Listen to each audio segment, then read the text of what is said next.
Hello, Chevis viewers. Welcome back to Sandy Home Recipe. Your mama call about Sandy Home Recipe. Send the dick I'll share a video. Remember to subscribe.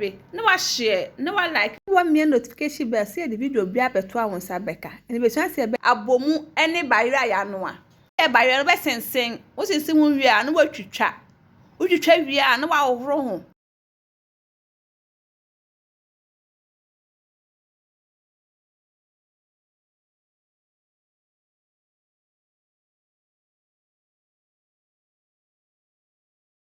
Wa we let the good saucepan be no awom. We Yam Spinach na so betima yisu Kontomire. Na wa ohro ho na wo the good saucepan mu ani amako na wa konoa.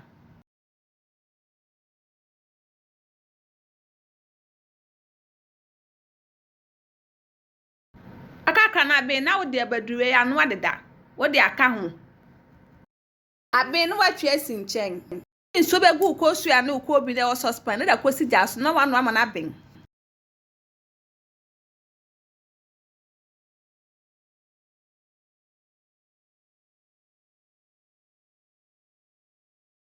Emra ukosu ya na uko bi si jaso di nso agu barrier no na de enchen ateketewa ne ba akwa ka ho.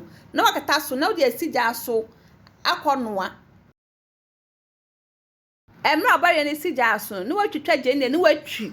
Wo na de makọ na agum na no so watwi. Ansa na wo de spinach na aka ho na watwi ni nyina.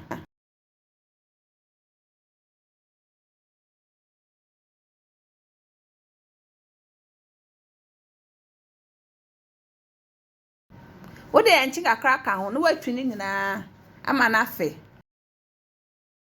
Obi ni koso na ben na watwe.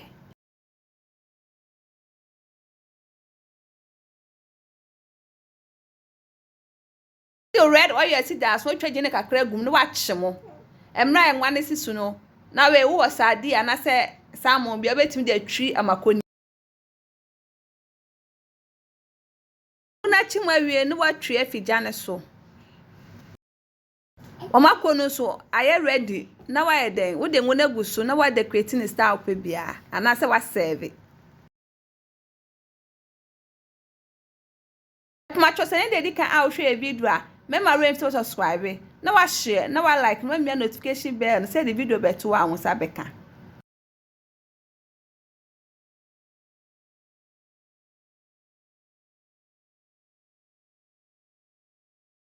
Now this our Abomu with yam. Please like this video and subscribe to our channel. Thank you so much for watching.